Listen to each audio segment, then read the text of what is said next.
evil in the world. When my uncle asked me to speak about something, this topic came to mind because it was something that bothered me for a long time. Growing up in this family, in a Christian family, you hear about the stories in the Bible about David, about Joseph, all the icons, right? And you learn the moral values behind it. But what I didn't do was, I didn't read the Bible that much. I didn't study the Bible. I didn't go to church as often. But one thing I know is I always had a relationship with God. Every step of the way, He's been there for me. And the problem I had was when I talked to my friends, I know God exists. I know He's real in my life. But how do I convince them? I have no defense. And they always raise these questions, difficult questions, and I can't answer. One of the questions is, why is there evil? And I was struggling. And so I began searching for the answer, because I didn't want to not be able to defend my relationship with God. And as I was doing my research, I realized that this is not a new question at all. This is a question that's been around for ages, so long.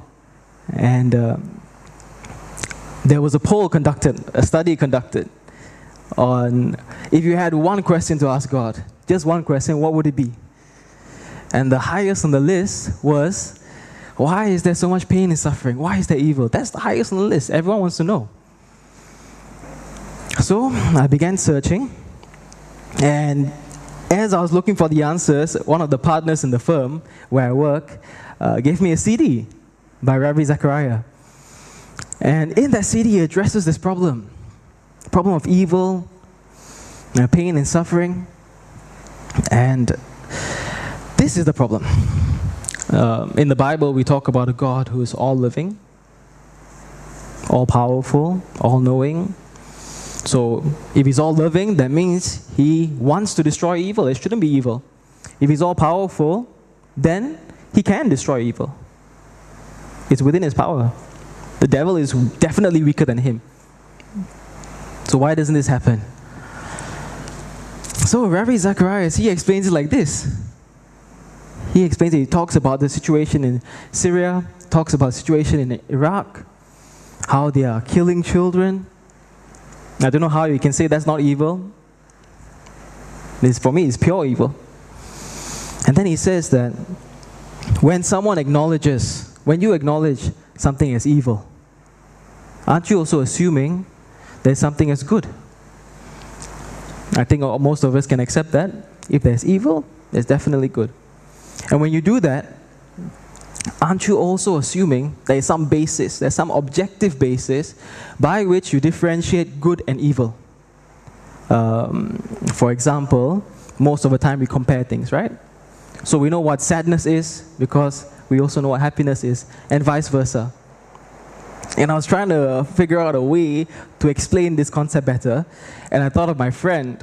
There's an incident with my friend where we are filling up a legal document. He takes a pen from a table, and he starts writing. And I look at him, and I think, why is he writing in a red pen? Well, never mind, maybe he knows what he's doing. So as I'm looking at him, he looks back at me and says, Josh, why? Then he asks me, is this pen red? Is this pen blue? Is it black? I say, of course it's red. It's a red pen. And sorry, Josh, I'm colorblind. I don't know. I thought to myself, how do you explain to someone the color red? It's only by comparison that you can say, oh, okay, color orange is a bit of red and yellow. That's how you get it. And likewise, for the question of good and evil, it's always comparison. It's always this comparison. So there's an objective standard, an objective moral law. And if we all accept there's an objective moral law, where does it come from? It has to come from somewhere. Is it just random?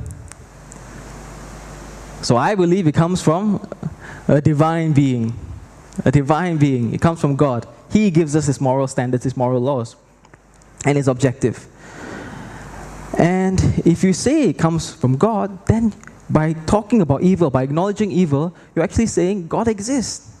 You cannot use evil and say, no, look at the evil in the world, therefore God does not exist. If He exists, He will do something about it. So I was very content with this answer that I got. Until I thought about feeling. There's a moral law, there's a moral basis, but can't it come from our own innate nature, how we feel? Isn't it like instinct? That's how we can differentiate good and evil? Is it a feeling we have? And Rabbi Zacharias, he answers this question by giving this comment. He says, in some cultures, you love your neighbor. In other cultures, you eat your neighbor, both on the basis of feeling. So can feeling be the answer? It cannot be the answer. It cannot be just your feeling because it's subjective.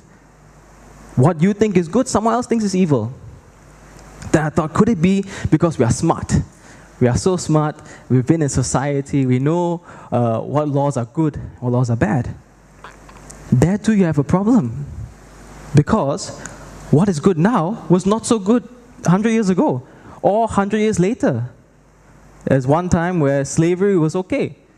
It was fine. Some cultures believe that honor killing is okay. Someone brings dishonor to the family, you just kill them.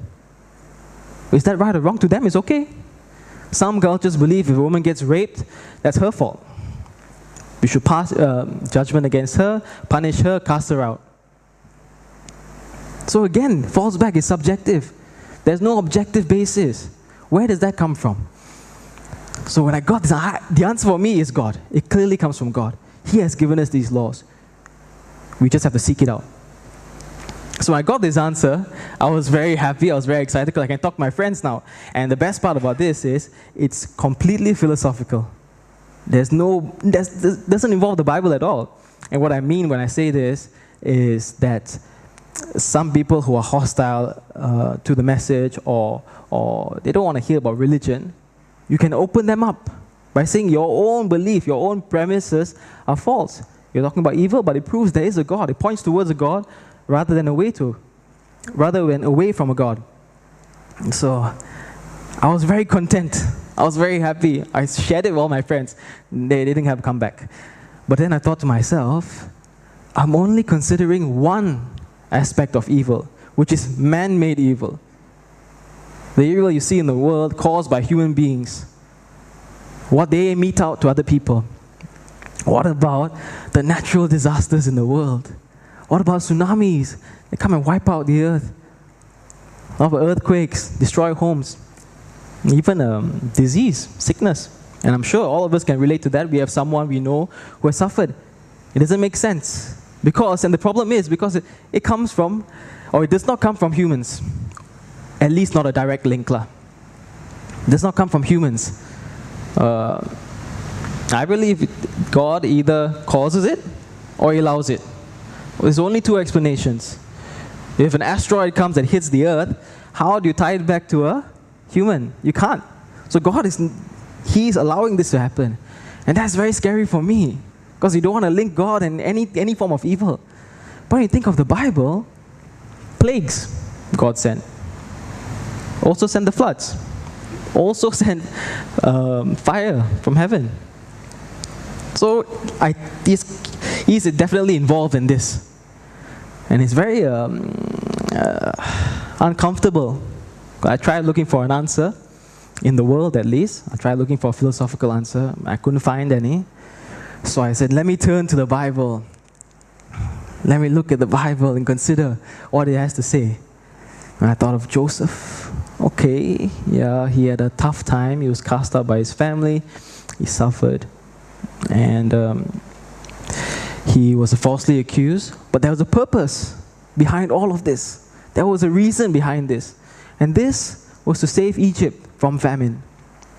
So that's God's purpose. So I said, okay, I got a starting point. I went to the next story about Job. And the way people told me the story of Job was there was this discussion between Satan and God. Satan says, the world is full of evil. God says, no, look at Job, he's a good man. And Satan says, he's good because you treat him well. You treat him well. Then God says, okay, you can take away his health and his wealth. And then Satan does that. Job does not curse God. And he restores, everything is given back to him. So this is the story I was brought up with, and I think most of us can agree that is the story, right? But actually there's so much more to that story. So much is left out.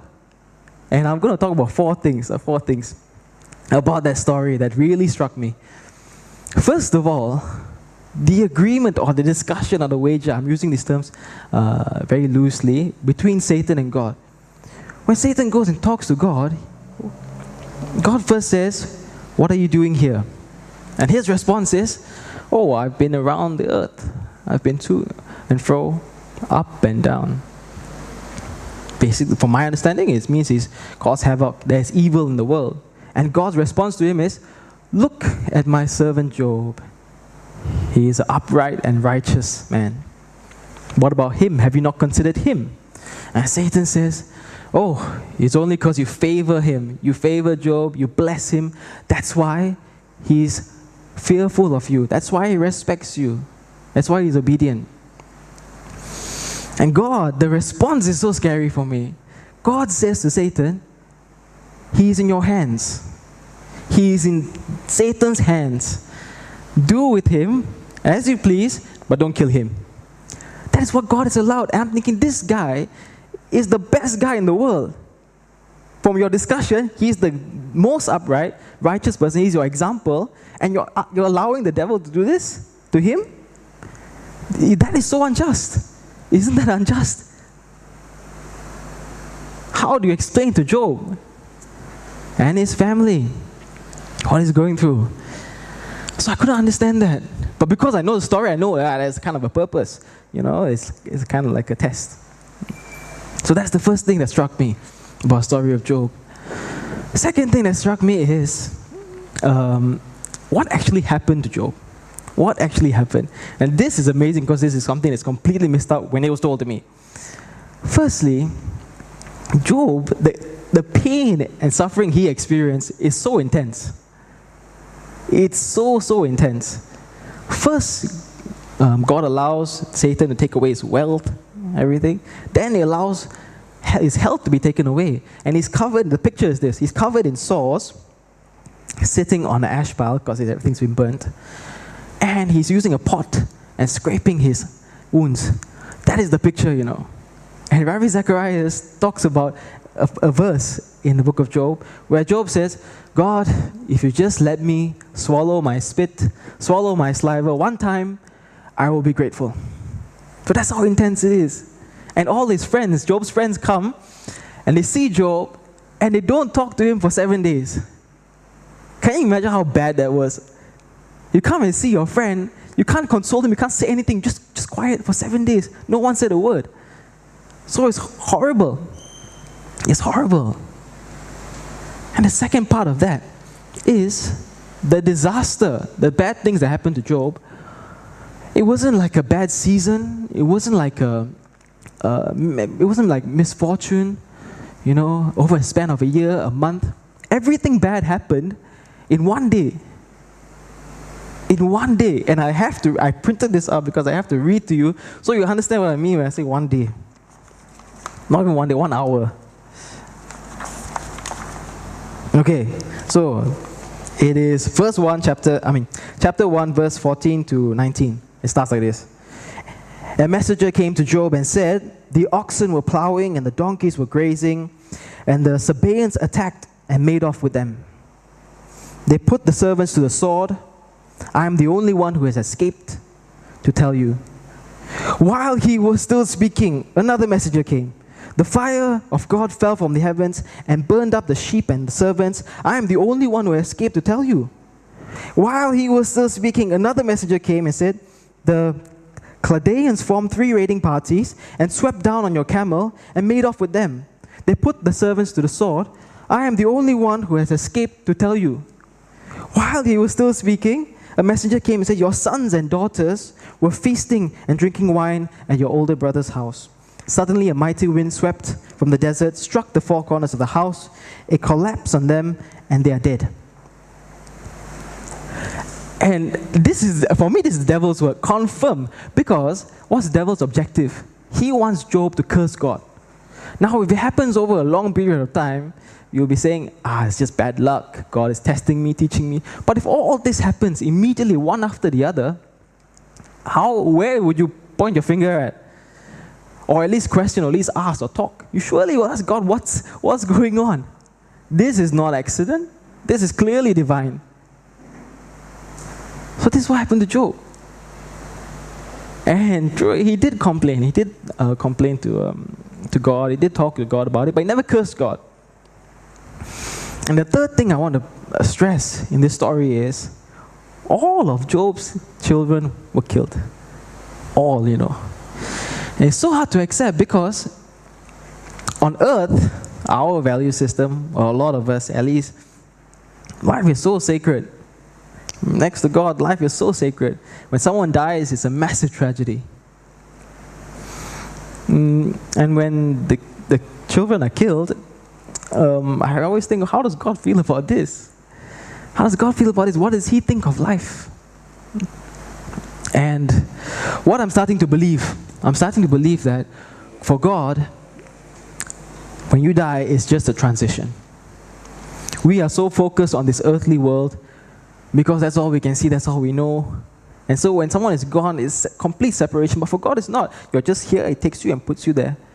And the next place you're going to is probably just amazing, it's fantastic.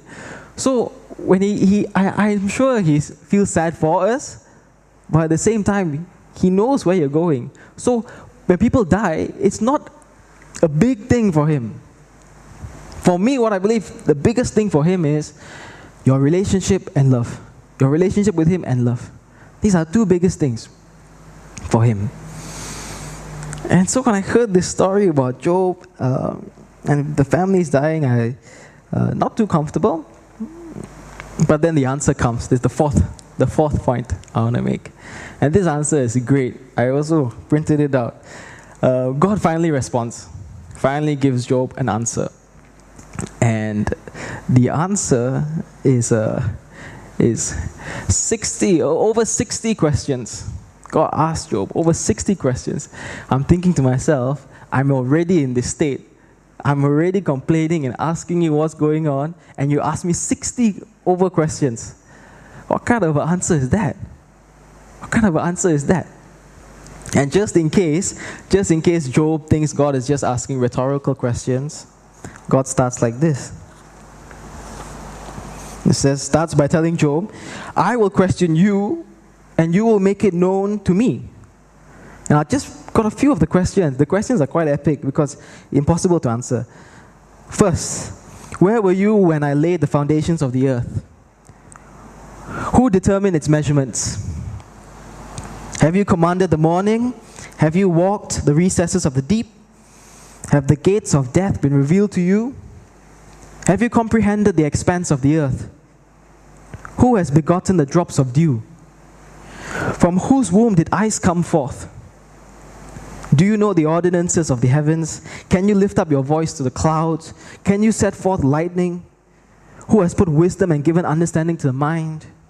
Who provides the raven its prey when its young cry out for God for help? Do you know how a goat gives birth? Is the wild ox willing to serve you and spend the night at your manger? Can you bind him with ropes? Do you give your horse might? Is it by understanding that you see the hawk soar? Is it at your command that the eagle mounts up and makes his nest on high? Surely you know. Declare if you know all this. And then there's a bit where Job tries to give an answer and says, sorry, I don't know. But God continues. He says, shall a fault finder contend with an Almighty? He who argues with God, let him answer. Then it continues, it says, will you put me in the wrong? God says, will you put me in the wrong? Will you condemn me that you may be in the right?